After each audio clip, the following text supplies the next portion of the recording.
A fascinação da marinha japonesa por torpedos excepcionalmente grandes e poderosos remonta a um bom tempo, praticamente ao início dos torpedos como uma arma séria. Em 1900, a marinha japonesa encomendou um monstro de torpedo com diâmetro de 27 polegadas e meia, isso numa época em que um torpedo de 18 polegadas era considerado uma arma pesada de navio, e a maioria das marinhas carregava armas menores que essa. Durante os anos 1900 e 1910, torpedos de um diâmetro um pouco mais pedestre, de 24 polegadas, também foram encomendados, mas os primeiros modelos eram torpedos Whitehead, fabricados em filme, e, como acontece com muita tecnologia naval, o Japão estava procurando trazer essa capacidade para o seu próprio domínio. A primeira tentativa do Japão de construir um torpedo nativo foi o torpedo de 24 polegadas do ano 8, que foi feito em 1919 em um esforço louvável para a época, com um alcance de cerca de 11.000 jardas, uma velocidade máxima de 38 nós e uma ogiva bastante potente de 750 libras.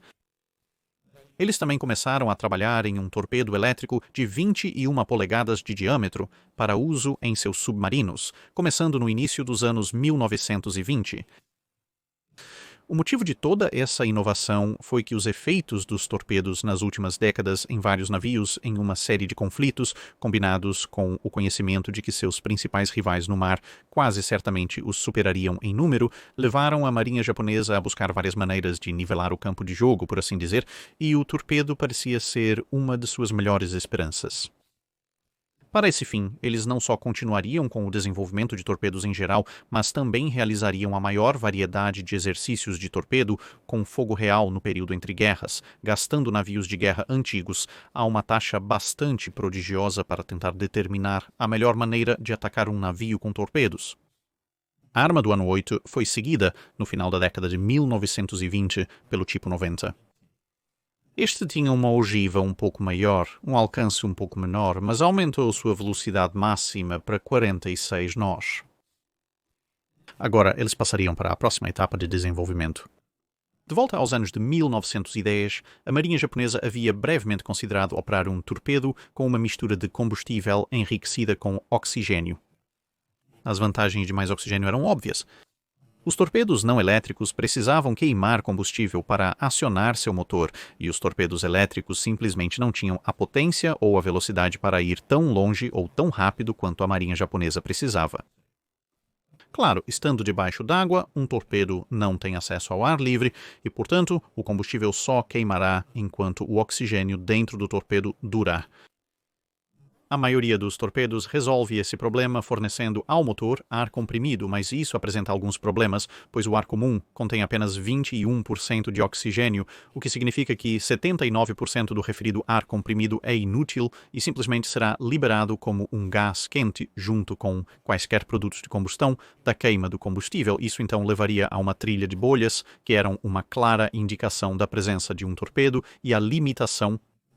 da quantidade de oxigênio no ar comprimido também limitava o alcance do torpedo. Mais oxigênio significaria menos bolhas, pois havia menos gás de escape, mais tempo de queima, pois havia mais oxigênio para queimar com o combustível e uma combustão mais completa e energética do combustível. Tudo isso permitiria que um torpedo equipado com uma mistura enriquecida de oxigênio viajasse mais longe, mais rápido e de forma mais furtiva. Um oficial japonês, que mais tarde alcançou o posto de almirante e de sobrenome Oyagi, passou alguns dos anos centrais da década de 1920 na fábrica de torpedos Whitehead, na Inglaterra. Lá, ele ouviu falar dos grandes torpedos de 62 centímetros de diâmetro que estavam sendo feitos para os navios de guerra da classe Nelson. Rumores diziam que essas armas usavam oxigênio puro junto com seu combustível. Na verdade, eles usavam uma mistura de ar enriquecido com oxigênio, que proporcionava algumas das vantagens de uma mistura de oxigênio puro, sem muitos dos problemas e riscos associados à produção e armazenamento de 100% ou quase puro oxigênio. De qualquer forma, ao retornar ao Japão, Oyagi foi designado para a equipe que produziria o primeiro torpedo de produção do mundo a funcionar com uma mistura de combustível de querosene e 100% de oxigênio puro.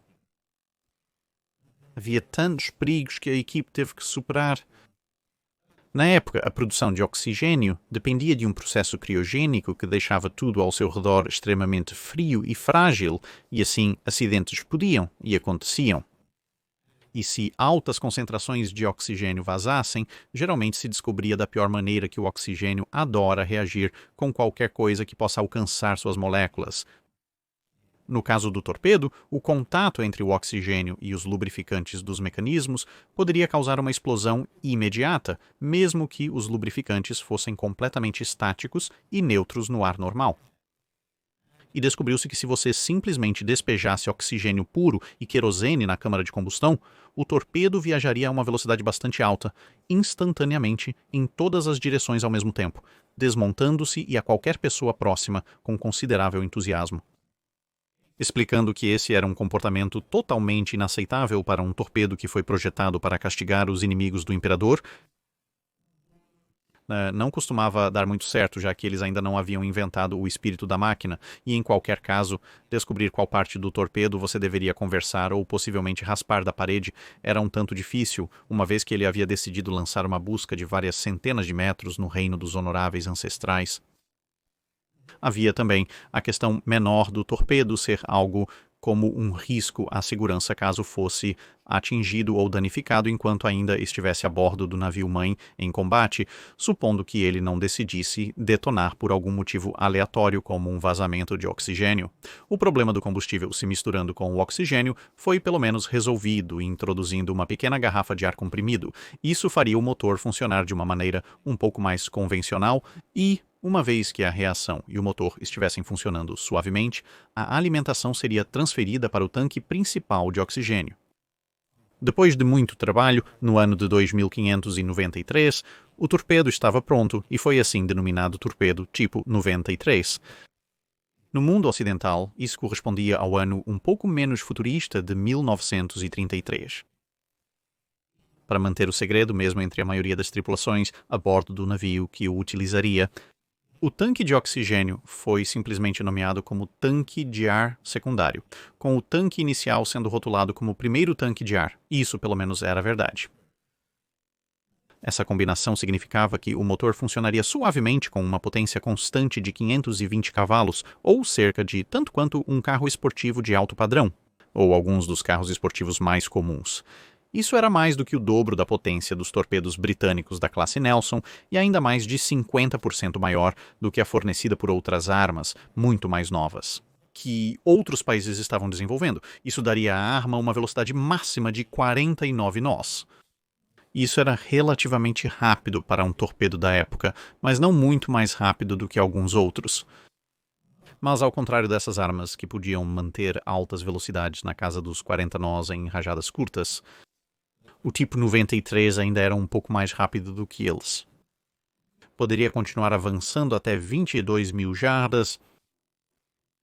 A uma velocidade mais mundana de 36 nós, ele percorreria o dobro da distância, com sua ogiva de quase 1.100 libras. Pela primeira vez na era Dreadnought, uma nação tinha um torpedo que poderia ser disparado legitimamente não apenas além do alcance prático das armas inimigas, mas também além dos limites de alcance absoluto de praticamente qualquer canhão de couraçado então em serviço, pelo menos na configuração de velocidade mais lenta, enquanto também era quase invisível devido à quase completa ausência de gases de escape. Isso, por si só, abordou um dos maiores problemas dos navios de guerra armados com torpedos: a necessidade de entrar na capacidade do inimigo de atirar em você antes que você pudesse revidar. Para garantir que não houvesse absolutamente nenhuma chance de vazamento acidental de oxigênio, os frascos de ar seriam feitos de tarugos de aço únicos que eram alimentados em uma prensa de 4.000 toneladas, com a extremidade frontal mantida no lugar com uma faixa de cobre que dependia da pressão interna do frasco para manter a vedação apertada. A única desvantagem disso era que o tipo 93 de 24 polegadas era muito grande para ser transportado em números significativos, se é que poderia ser, na frota de submarinos da marinha japonesa. Assim, uma subvariação, o tipo 95 de 21 polegadas de diâmetro, Foi projetado que usava o mesmo sistema de combustível e podia atingir as mesmas velocidades, mas na velocidade máxima, o alcance era de apenas cerca de 10.000 jardas, e a ogiva tinha apenas pouco menos de 900 libras, embora isso fosse aumentado para mais de 1.200 libras durante a guerra. Havia um pequeno defeito de design na versão submarina, embora o tanque de ar regular frequentemente vazasse, provavelmente um produto das mudanças de pressão a bordo do submarino à medida que mergulhava e emergia repetidamente, o que significava que o tipo 92 elétrico, o produto final do trabalho que havia sido iniciado no início dos anos 30, também foi levado à produção para servir ao lado dele. Também foi produzida uma terceira variante, o ainda menor diâmetro de 18 polegadas, do tipo 97, que seria usado pelos mini-submarinos designados como parte da força de ataque do Pearl Harbor. Como o tipo 95, no entanto, a primeira garrafa de ar era propensa a vazamentos, e por isso o uso deste modelo foi rapidamente descontinuado em favor de um modelo revisado que usava a garrafa principal sozinha com uma mistura de ar enriquecida com oxigênio em vez de oxigênio puro. Isso significava menos desempenho, mas também significava que a garrafa de primer poderia ser completamente eliminada, o que melhorou a confiabilidade. A importância das características vitais do tipo 93 não pode ser superestimada quando se trata de cumprir um papel muito específico dentro da doutrina de batalha Kantai-Kessen japonesa. Como você deve ter visto no vídeo sobre esse assunto específico, a doutrina de batalha japonesa da época girava em torno do lançamento de massivos ataques de torpedo para desgastar uma frota inimiga antes do engajamento final. Um dos principais problemas com o uso de torpedos mais convencionais era que a força necessariamente limitada e potencialmente superada em número de destroyers e cruzadores japoneses teria que entrar bem dentro do alcance do poder de fogo, não apenas dos encouraçados, mas também da tela da frota inimiga, para entregar seus torpedos de uma maneira que pudesse desferir um golpe decisivo. E torpedos mais convencionais eram geralmente mais lentos, mesmo em distâncias muito reduzidas, o que daria a algo como um encouraçado do tipo padrão tempo suficiente para sair do caminho.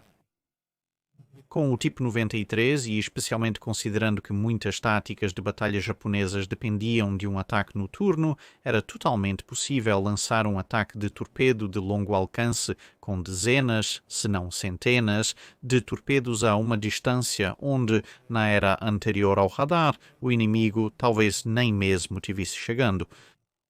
E, assim, em teoria, a linha de batalha inimiga estaria navegando alegremente a uma velocidade reduzida em um curso muito fixo e previsível, sem saber de nada ruim acontecendo fora de seu raio visual limitado. Isso vale tanto para os escoltas quanto para os encouraçados, até que de repente tudo começou a explodir. O tempo de viagem relativamente longo que estaria envolvido, já que o torpedo teria que ser disparado em sua configuração de velocidade um pouco mais lenta, permitiria que os cruzadores e destroyers japoneses utilizassem uma das outras inovações que haviam sido colocadas neles junto com o torpedo tipo 93, que era a capacidade de recarregar seus tubos de torpedo.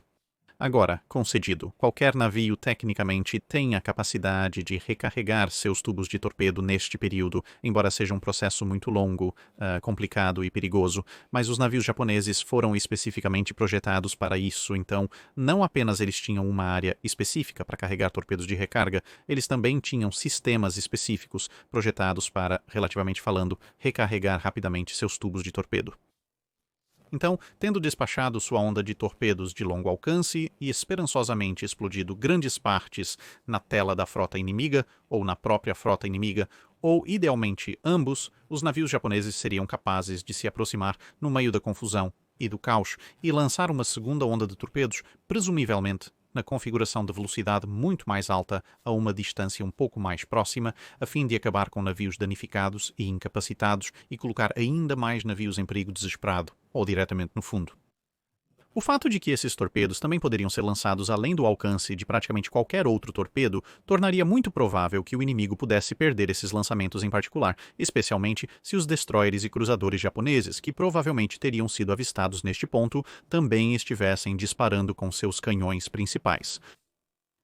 E, claro, Isso permitia que os destroyers relativamente frágeis e, para ser honesto, os cruzadores também relativamente frágeis se envolvessem em táticas de tiroteio a uma distância onde eles talvez não fossem imediatamente atingidos por todas as armas que uma potencial frota inimiga estava carregando. E por frota inimiga potencial, vamos encarar, os japoneses planejavam lutar contra os americanos, e os americanos são conhecidos por terem muitas armas. De fato, sem o desenvolvimento de uma arma como o tipo 93, uma boa parte dos japoneses de 1930, a doutrina de batalha faz muito pouco sentido. Porque, com um armamento de torpedo mais convencional, praticamente qualquer um que estivesse tentando simular o cenário perceberia que sem o ápice absoluto da boa sorte do lado japonês e provavelmente uma ajuda significativa de incompetência em termos de detecção noturna pela frota inimiga. Qualquer ataque usando uma arma mais convencional teria que passar pela tela da frota antes do lançamento, o que por sua vez quase certamente significaria que eles seriam detectados, o que os colocaria sob fogo. O que também alertaria o inimigo para o fato de que eles poderiam realmente estar lançando torpedos, e então qualquer ataque em massa com onda de torpedos, embora provavelmente ainda causasse danos, seria relativamente improvável que causasse o tipo de dano incapacitante que o Japão precisava para sua frota de batalha, em menor número, enfrentar o que restava ao amanhecer. O tamanho imenso do Long Lance também, como você deve ter percebido, permitiu que ele carregasse uma ogiva muito grande. E isso também foi bastante significativo, não apenas o tipo 93 em si tinha um considerável estrondo, mas até mesmo o tipo 95, embora menor, tinha um tamanho de ogiva um pouco acima da média. A razão pela qual isso era importante era que os navios mais novos, é claro, estavam sendo projetados com defesas anti-torpedo, mas os navios mais antigos também estavam geralmente sendo reequipados com protuberâncias e outras defesas anti-torpedo, mas é claro que todas essas estavam sendo avaliadas contra os torpedos de 21 polegadas mais típicos e, em alguns casos, até torpedos de 18 polegadas que todos os outros estavam carregando. E claro, com suas ogivas menores, alguém poderia testar um sistema e dizer sim, este navio de guerra resistirá a este poder de fogo.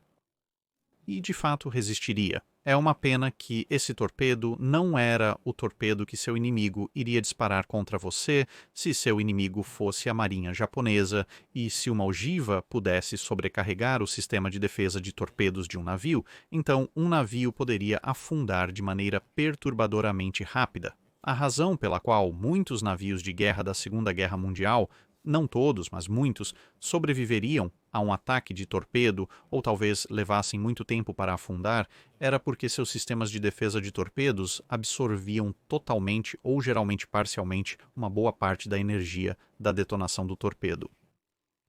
Uma ogiva, carregando o inesperado poder explosivo de um tipo 93, deixaria todos esses navios reformados ou modernizados potencialmente parecidos com os pré-dreadnoughts que foram atingidos por torpedos e minas na Primeira Guerra Mundial, ou seja, afundando rapidamente e afundando de maneira bastante irrecuperável. Mas os japoneses não estavam contentes em apenas descansar sobre os louros da primeira iteração do tipo 93. A velocidade de todos os torpedos da marinha japonesa seria melhorada em 1940. E tenha em mente que os japoneses ainda não estavam em guerra neste ponto, quando uma inovação italiana foi introduzida, uma cabeça de torpedo aerodinâmica que não causava problemas de estabilidade. Substituindo as cabeças mais obtusas do design original, e isso deu ao tipo 93 um impulso de velocidade de 2 nós, levando-o a pouco mais de 50 nós, quando em plena velocidade em condições favoráveis. O segredo inerente ao projeto foi tão bem mantido que, entre isso e o principal oponente da marinha japonesa firmemente na crença de que o que eles descreviam como pequenos homens amarelos inferiores não poderiam possivelmente inovar, os aliados geralmente permaneceriam totalmente ignorantes das verdadeiras capacidades do tipo 93. Junto com tais avaliações de inteligência maravilhosas, como alegar que os oficiais da marinha japonesa seriam incapazes de ver no escuro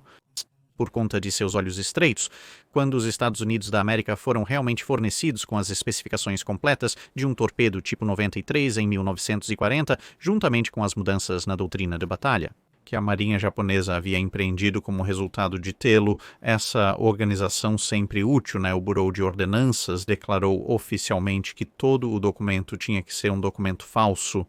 E a arma era completamente impossível, porque nem os Estados Unidos nem o Reino Unido, Burevault declarou, haviam ainda dominado tal tecnologia, e assim era totalmente inconcebível que o Japão tivesse feito isso antes deles. Fica a questão de quantas vidas aliadas poderiam ter sido salvas se alguém no poder tivesse levado aquele relatório a sério, ou mandado Bill Ward se calar e deixado eles lerem o relatório por si mesmos.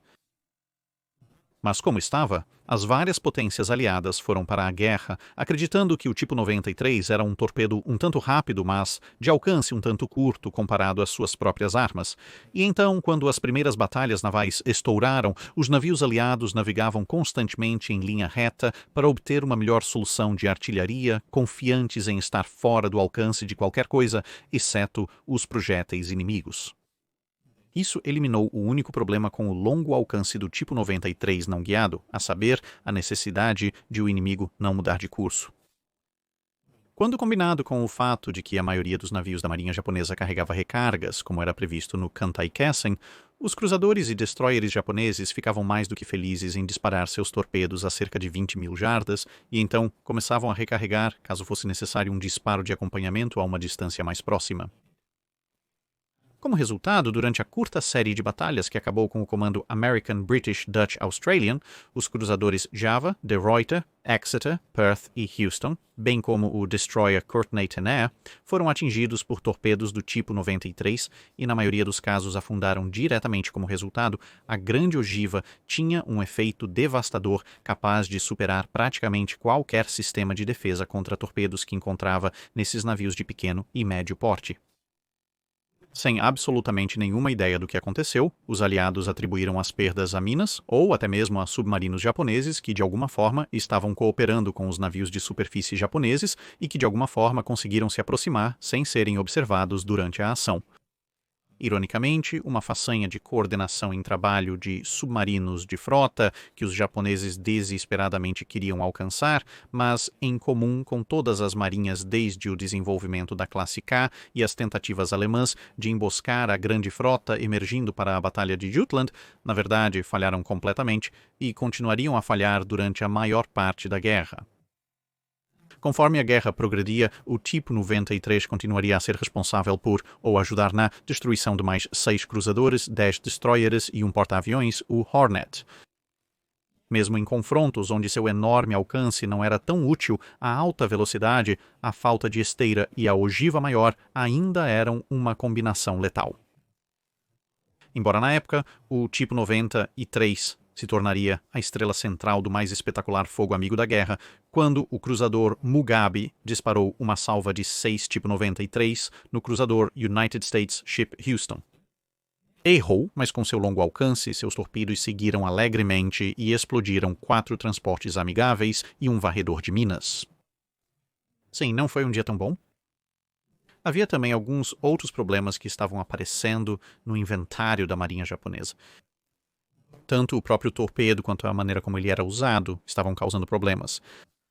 O tipo 93 exigia uma pequena planta de oxigênio a bordo para encher os tanques e também era, claro, carregado com oxigênio puro. Se o frasco fosse danificado por fogo inimigo, até mesmo estilhaços de quase acertos ou acertos em outras partes do navio, então o melhor cenário geralmente era um incêndio espetacular. No pior dos casos, poderia causar uma explosão massiva e incapacitante. Para ser justo, isso foi mitigado em algum grau por muitos lançadores de torpedos japoneses serem equipados com uma carcaça à prova de estilhaços para fazer uma torre de torpedo. Mas isso não salvaria o lançador de um impacto direto de um projétil ou bomba. O fato de que os navios da marinha japonesa também tendiam a carregar recargas também significava que havia mais torpedos a bordo do que a maioria dos outros navios carregaria em média, o que tornava tais conflagrações espetaculares um pouco mais prováveis. Além disso, muitos lançamentos tentariam fazer uso do alcance máximo que o torpedo era capaz, o que era muito bom se o seu inimigo permanecesse obedientemente no curso, mas se eles começassem a manobrar, poderia estragar completamente a surpresa. Durante a destruição mencionada da frota de comando da American, British, Dutch, Australian, por exemplo, apesar desses acertos bem-sucedidos e decisivos em ambos os lados, como se viu graças a Megami, foram necessários pouco mais de 200 torpedos para conseguir 8 acertos em alvos inimigos, além dos 5 acertos em navios aliados. Por outro lado, quando lançados em alcances mais convencionais, o sigilo e a velocidade tendiam a resultar em taxas de acerto muito mais altas. Como a maioria dos torpedos na Segunda Guerra Mundial, o tipo 93 também enfrentaria uma série de problemas iniciais em condições de guerra. Embora não tivesse um detonador magnético e, portanto, evitaria muitos dos problemas que afligiam os torpedos americanos, alemães e britânicos que usavam essa tecnologia no início da guerra, descobriu-se que o detonador de contato era muito sensível e poderia ser acionado por grandes ondas e até mesmo esteiras de navios se fosse ajustado para correr um pouco raso demais. Um fato que provavelmente salvou o United States Ship South Dakota e o United States Ship Washington na Batalha Noturna de Guadalcanal, pelo menos de danos, se não de destruição, já que vários torpedos que os perseguiam foram vistos explodindo prematuramente ao encontrar as ondas de pressão, irradiando dos encoraçados em movimento rápido. Embora isso fosse relativamente fácil de corrigir, até que fosse feito, significava que um número de navios de guerra aliados permanecia intacto durante os confrontos, quando essa sobrevivência contínua se mostraria altamente prejudicial aos interesses da marinha japonesa. Outro problema era o tamanho e a inércia da arma, as aletas de orientação sendo um pouco pequenas demais para a tarefa, o que significava que, quando usada em longas distâncias, o torpedo tendia a desviar um pouco do curso, embora isso acontecesse nessas distâncias espetacularmente longas. Essa pequena falha provavelmente adicionou um pouco de aleatoriedade ao curso, que poderia ter melhorado fracamente as chances de atingir o alvo, supondo que o alvo tivesse mudado de curso ou velocidade em qualquer lugar durante o tempo em que o torpedo estava a caminho. Mais tarde na guerra, o tipo 93 teria mais 2 remodelações. Em uma delas, a usina foi redesenhada para funcionar sem o tanque de ar comprimido, com uma injeção de regulador químico prevenindo explosões na inicialização. Isso, por sua vez, permitiu a instalação de uma ogiva maior, elevando para um valor bastante aterrorizante de pouco mais de 1.700 libras de explosivo. Esta versão do modelo 3 não estava totalmente pronta para implantação operacional antes do fim da guerra, o que provavelmente foi uma sorte para todos os envolvidos. A outra modificação talvez fosse uma perspectiva ainda mais sombria. Isso retirou o nariz e, consequentemente, a ogiva de um tipo 93 padrão, ampliou as superfícies de controle e então inseriu a montagem restante em uma seção frontal personalizada muito maior, que tinha um pequeno cockpit e uma verdadeiramente aterrorizante ogiva de 1.545 kg, juntamente com pequenos tanques de lastro. Sacrificando a alta velocidade original por um alcance ainda maior, este era o Kaiten, uma versão de torpedo guiado por humanos do kamikaze. No entanto, devido a problemas de controle, bem como a necessidade de se aproximar o suficiente da superfície para ver para onde ir, eles não foram as armas mais bem-sucedidas, com apenas 2 mortes confirmadas e um número de navios danificados, embora 4 tipos de Titan tenham sido projetados. A unidade derivada do tipo 93 seria a única a ver serviço operacional. Seria apenas após a guerra que o historiador militar Samuel Morison cunhou o apelido Long Lance, que pegou e agora talvez seja a designação de arma mais comumente conhecida e... Assim fecharia o capítulo sobre o torpedo tipo 93.